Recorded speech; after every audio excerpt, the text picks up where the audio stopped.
honestly can't say enough good things about it. It charges up super fast, guys.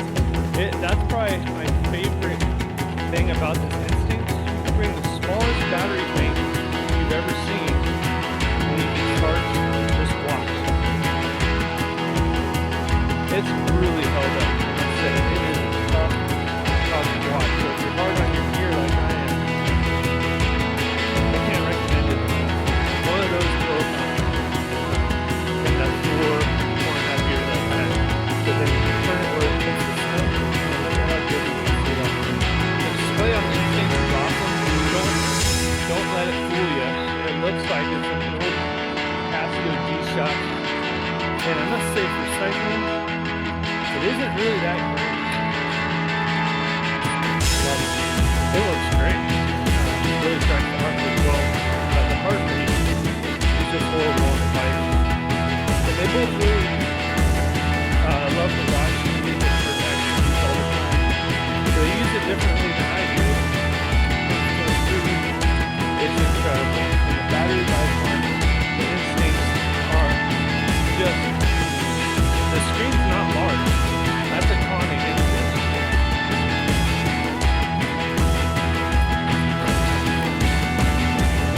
Hi, welcome to Ride Alongside. Today we're talking about the Garmin Instinct. Now there's a lot of different models of the Garmin Instinct that are out in 2024. But this one's one that I've had for almost 5 years now, I believe. It's been a great watch with me through lots of activities, cycling, trail running, hiking, swimming, you name it. It's been with me on a lot of them. So I intend to tell you my thoughts on it, who I think it's ideal for, who would benefit from it, and maybe who it's not the best watch for. All right, here we go. All right, as you can see on my wrist this morning, I've got the Garmin Instinct on here. I'm a little bit out of breath, 111 beats per minute up in the upper right. The timer's at 10 minutes, 22 seconds, 22 seconds, 23. That's at the top field. And then I've gone just over 3/4 of a mile, 0.77. My estimated pace, average pace so far, is 13 minutes and 41 seconds. We gotta keep this pace going. As we come up to this gate, I'm gonna stop the route here real quick. And that's just this button in the upper right corner. It's telling me time to sunrise. It's one of my favorite features. You can set that up so that you have an alarm at half an hour to sunrise, half an hour to sunset. I've got mine set at 10 minutes to sunrise and half an hour to sunset. It's very helpful for me. I'm trying to figure out exactly how much time I got left in the day for daylight, or how much time I've got left till the sun rises. So we got 10 minutes left. I'm gonna keep moving here. I gotta push start again. Upper right corner. There we go. It gives me a haptic feedback and audible notification, which is fantastic.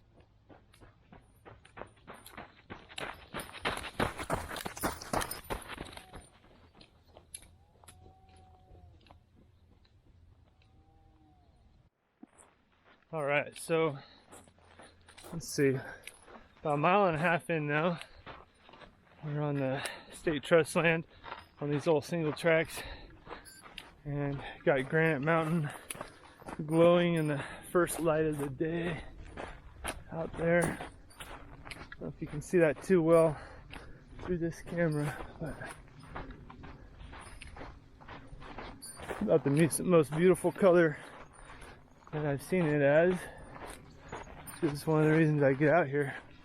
Dawn patrol. There's Couple trails here. I know this is the one I want because I've studied this land extensively and seen all these trails out here. But yeah, the Garmin Instinct has been my companion, mostly cycling, and I've had it mounted on my bars, had it on my wrist, and I must say for cycling, it isn't really that great. I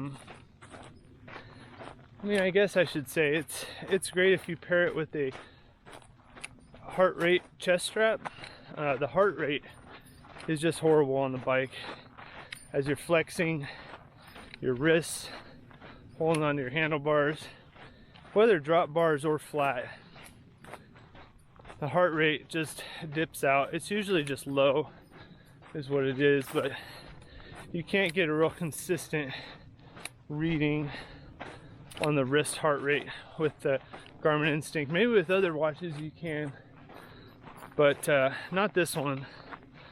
I must say that it is pretty comfortable. I've only really used it with the silicone band that comes stock on it, and one of the keepers of that strap, you know, that holds the extra flap once you secure it down with the buckle, one of those broke on me in the four and a half years I've had it, and I ended up getting a replacement actually off my son's watch. He got a different strap, but he also has an Instinct, as does my other son now, and they both really love the watch. They use it for activities all the time, but they use it differently than I do. They use it differently than each other. We all use it a little differently. But for cycling, it's great recording tracks, I must say. I didn't intend for it to sound like it's horrible for all aspects of cycling, just for the heart rate monitoring. Whereas for hiking and running, even with trekking poles, it works great. Really tracks the heart rate well. Not as accurate as a heart rate strap, even running and walking and hiking, but it does a great job. You can see the first light hitting the trees, the tops of these trees. These are the things of Dawn Patrol that I wouldn't ever trade. Sure hope I can get out here for a nice long time in my life. This is just beautiful. Saturday morning, I haven't seen anybody yet. I may see somebody today, but I haven't seen anybody when I've been out here before. I imagine some horse people will get out here by 8 or 9 o'clock. I will probably be home by then, but just a beautiful place. So one of the things I have set up on this watch are lap timers, I think is what they're called. Every mile I have a lap timer set up, and in the cycling mode, I have them set up every 5 miles, and that's really for no other purpose than for me to know without looking at the watch if where I'm at mileage wise. And I could do it time wise as well. I've got one for trail running that's set to an hour. I have them every mile for trail running as well. But you can see that I'm about to hit 2 miles, so I want you to be able to see that. That's interesting. It didn't go off. Maybe because I'm looking at it. That would be a pretty smart feature. Not one that I particularly like, but that's interesting. I haven't seen that before. I guess I haven't been looking at it right at a mile mark. But there's that glorious sunrise over Mingus Mountain to the east. So I forgot I was doing a training run, and so it actually is doing some laps here for me. Kind of decided to abandon it, but I started this training plan this morning that was suggested to me, and so I decided to try that out. Let's try this trail. Sometimes I haphazardly will try things just to see how they are, and I think I've been on this trail one time. I can't really remember, so it's time to go exploring again. A lot of these look like 2-track trails, but they may have been 2-track at one time and then they get abandoned or not used and become single track, or vice versa. This one's pretty sandy.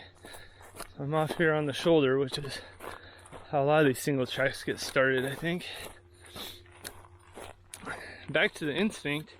I have it set up this way, and you can custom set them up all different types of ways with a bunch of different screens. So if I push the bottom left button there, I can go down.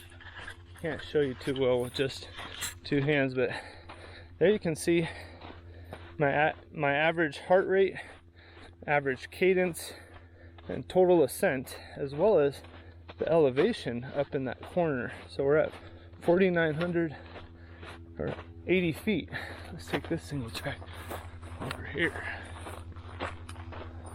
Probably joins up with that 2-track here, not too long, but try that out. So that's my second screen, and why I need to know my average heart rate, average cadence, total ascent, and elevation, well, just stuff I picked. And you know what's funny is that after a while you get really accustomed to where your data fields are, and when you've got your data fields set up a certain way, hey look, I was right, I must have been on this trail before. No, they all kind of do that.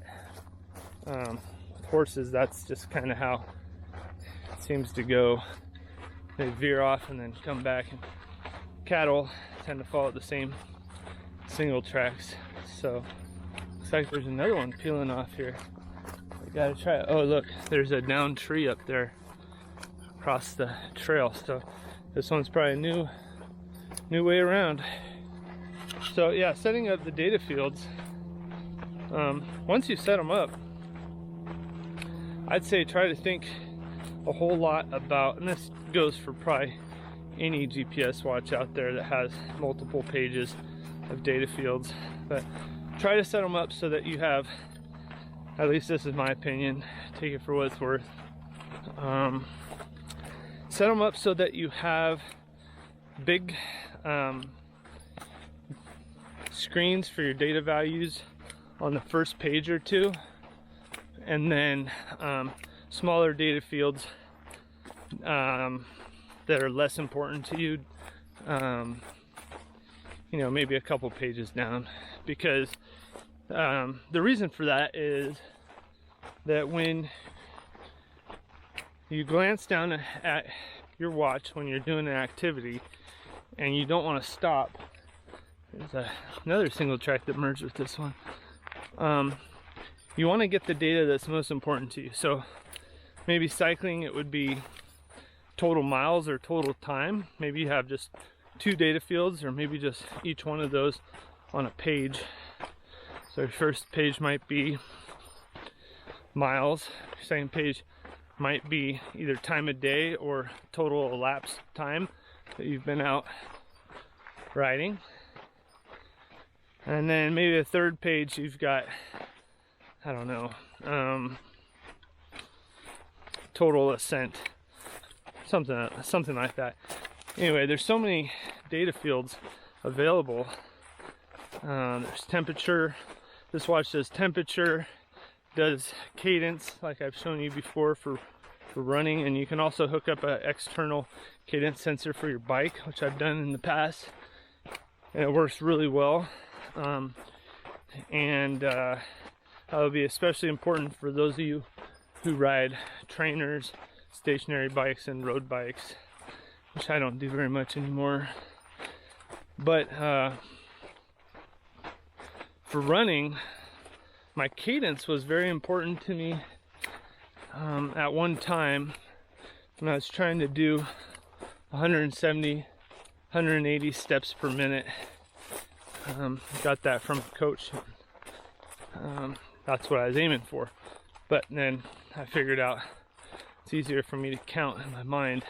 1, 2, 3, 1, 2, 3, 1, 2, 3, which is approximately 180 steps a minute. So there's a running tip for any of you who are looking to have 180 steps per minute cadence. But there are a lot of different fields that are more valuable for certain people than others, and those ones I would say put early on so you don't have to push any buttons to see, you know, 1 or 2 or 3 of them on the first page, and then the second page is just 1 press as opposed to 2, 3, 4 presses.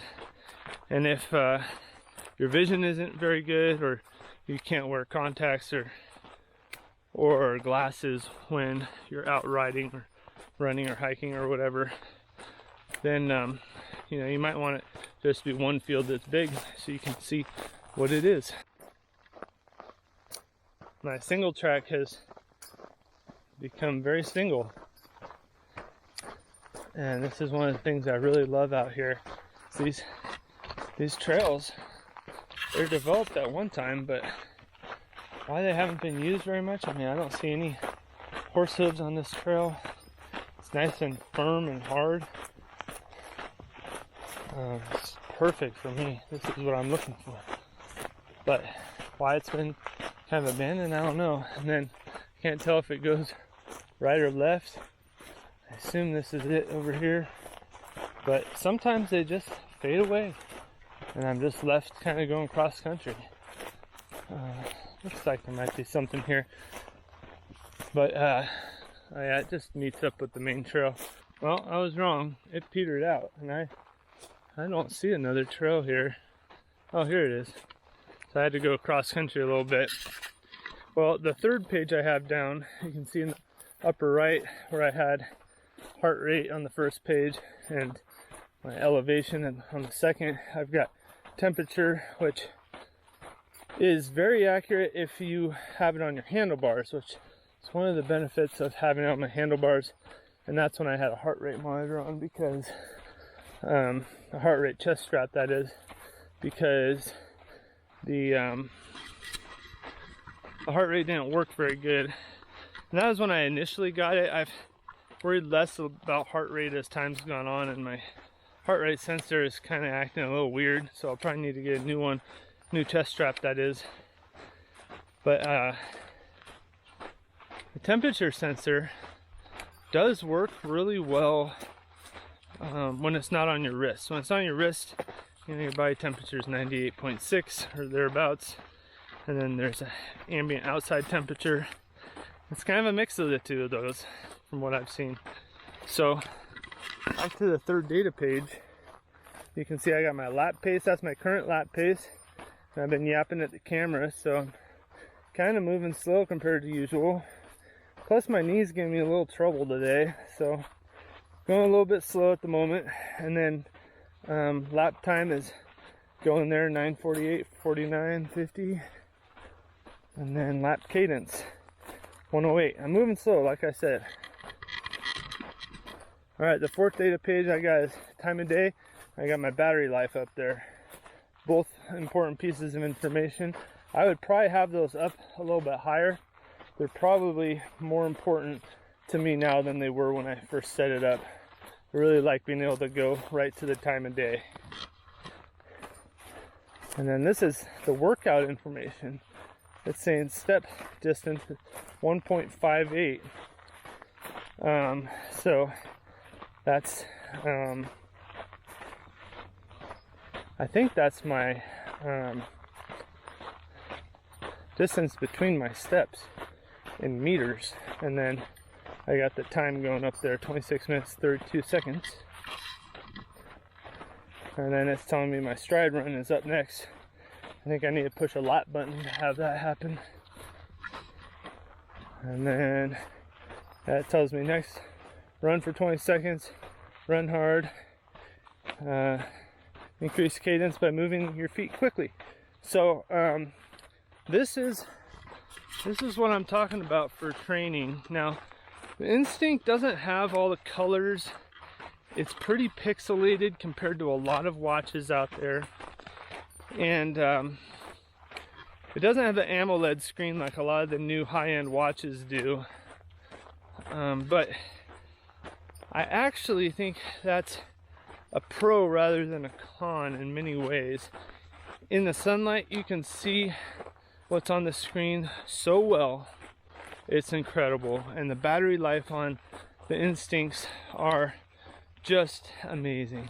The display on the Instinct is awesome. Don't let it fool you. It looks like it's an old Casio G-Shock display. It looks archaic to a lot of people. I really like it. It's a rugged watch. I've had a screen protector on mine, just like you have on your phone or whatever. This little piece of tempered glass. It's a very small piece. The screen's not large. That's a con against it, but it's got a raised plastic bezel around it, composite as they might say, and never gotten a scratch on it. I have one little ding on the screen protector, but that's it. And I use this watch hard. I use it for ranch work and fencing and weed whacking and construction and everything, and it's really held up. I must say, it is a tough watch. So if you're hard on your gear like I am, I can't recommend it enough.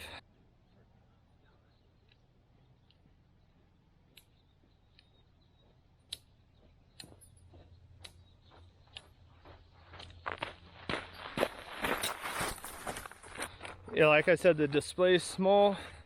It's pretty pixelated, but as you can see, I mean, you can read it pretty well. It does get hard to read at night for me when there's small print like that I was showing you from the training plan. There's a backlight and it works great, but I find when I'm reading small print, even with my glasses on, which I'm getting close to 50, so I've got the little readers built in, at night it's a little bit too bright a lot of the times, I find, which sounds counterintuitive.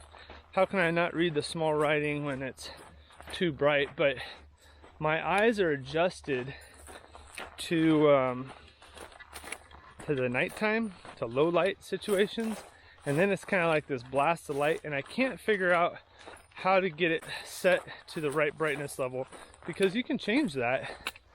But for me, I find that it's just either too bright, or when it's like dusk or something, I can't read the time. Even when it's big and it's the only field, I can't read the time when the backlight's not on. So I lead a group ride every Tuesday night, and I really try to honor everybody's time by being back on time at the vehicles at 7:30. And well, this time of year, it gets dark around 6 almost, so we're night riding, but trying to keep us on target in that time of day is real important, as are a lot of other fields to other GPS watch users, of course. But it's not bright enough, at dusk, and then it's too bright once it's fully dark. Alright, so I figured I would show you how to actually change the backlight. Here it's at 90%, 80, 60, 50, and so on. This is how I recommend that you would change it on the fly if you are at night or during the day and it's not bright enough. So maybe Garmin has introduced some new features for that, for the Instinct 2X. That was one of the watches I was looking at next. I actually did pull the trigger on another watch, so stay tuned for that. I'll probably do a comparison and reasons why I am leaving the Instinct. But it isn't because I don't like it. It's just because there's a few features like that backlight being too bright or too dim that I think I could improve upon as I've aged, and there's other things that are higher priority to me. I think I'm gonna try something different. The Instinct's been great for me for all these years, and I honestly can't say enough good things about it. It charges up super fast, guys. That's probably my favorite thing about this Instinct. You could bring the smallest battery bank you've ever seen and you could charge this watch. So besides changing the backlight, there's also these other options that you can quickly go through. You can find your phone, there's an altimeter, a flashlight, moon, there's timers, there is power off, and you can also lock the keys, so it's very helpful. And man, look at how gorgeous all that is. Let me stop my watch here. This is just amazing. It's one of the things I tell myself I need to do. Stop and look at Bill Williams Peak out there in the distance, Chino Valley, and just take it in. Watch the scrub jays fly. They're out there caching their acorns this time of year. Take in how beautiful Granite Mountain is. Sounds like somebody's out there dove hunting. I think. I don't know what season it is, but this is beautiful. Anyways, I think I'll end the video here, guys. I think I said all that I probably need to say, but charging the watch up, it only takes, I don't know, 15 minutes to half an hour to charge it up. It's probably around 20 minutes, 25 minutes. And I really haven't seen the battery on this Instinct, this thing, drain super fast. I guess this is the last thing I'll show you, is just the transflective display. So they call it memory in pixels. So you can see in the dark here, it's without the sunlight on it, it's a little bit dark, but then you turn it where it hits the sun, and man, look at how good you can see that. So it tells me, you know, scrolling across the top, distance 3 miles, pace 16 miles, time is 48 minutes, and then I've got this menu. So it gives you those three, and I think it does that for just about every activity. You've got resume, then save, then resume later, and then lap, and then back to start. So you can have it route you back to start. There aren't any maps on the Garmin Instinct standard, the original that I have, but there are breadcrumb trails, so you can see where you've been and it'll take you back to start. So that's back to start, and then recovery heart rate. So you can watch your recovery heart rate, and you can kind of wait until the heart rate is better, and then you can also just discard it, which means, you know, kind of cancel my run or ride or whatever, and then back to the top, resume. So that's the one I'm going to hit, and you select it up in the upper right corner, that GPS button there. There's so many more features on here, guys. There's this ABC button, so it's altimeter, barometer, compass. All right, so here is a notification that pops up. You hit the bottom left button and it clears it. If you hold down that button, you'll get that altimeter, barometer, compass. You can see your elevation and your bearing. There's the menu, the control, and the set buttons. There's so many features. It would take me forever to talk about this watch. I use the countdown timer all the time. So here is how you get to the timers, and I have a bunch of them set up as quick timers: 2 minutes, 8 minutes, 15 minutes, 30 minutes. I got 45 in an hour as well, but that's how you start it there. And then in the lower left, you can restart it if you want. I have timers set, tons of timers set up. I have tons of alarms daily. I'm waking up early, and sometimes I want to wake up half an hour early or set it for an hour later or whatever. It works great. The sleep tracking stuff works really well. The Garmin Connect app, it's okay. I would say dive deep into it if you're a data nerd like me. There's a lot of information that you can get out of it. A couple last things here. This is how you start a ride, a hike, a run, or etc. I forgot to mention that. During normal watch function, you can hit the lower left button and you can see some of your pages that you can set up. I have steps, my day, my body battery, my heart rate, and then I've got notifications, and this one's showing that I have somebody who commented on one of my videos. Well, I can't see any of the notification really. This watch isn't super great for that. You have to push quite a few buttons to even see it and then scroll down. Whereas other Garmin watches, they'll display the whole message at once when you first click on it, such as my wife's. I'm going to show you here right now.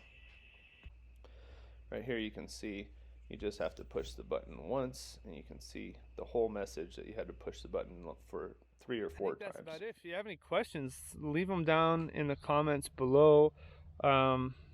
This watch has been my companion, like I said, for so many activities, for so many years. It's just hard for me to tell you all about it in a short video, and I know I've talked a lot. So if you made it this far in the video, yeah, congratulations, you are unique. Most people will probably only watch this video for 30 seconds, but appreciate you, I really do. And of course, you know, like, subscribe, comment down below. That stuff all helps me out. But most of all, I hope I'm helping you guys out. That's why I started this channel. Right alongside is intended to help people out, because I can't be there, you know, running, hiking, riding alongside of all of you. So I can do this. I can talk to a camera at Dawn Patrol and share with you where I am. And I like watching a lot of your videos too. So if you got a channel, hey, let me know, and let me know where you're located, and I'd love to see where you are in the world and what the outdoors look like there. I'm gonna keep going on the single track, but I'm Nick from Ride Alongside. Thank you guys so much for watching. I'll have some more videos for you real soon.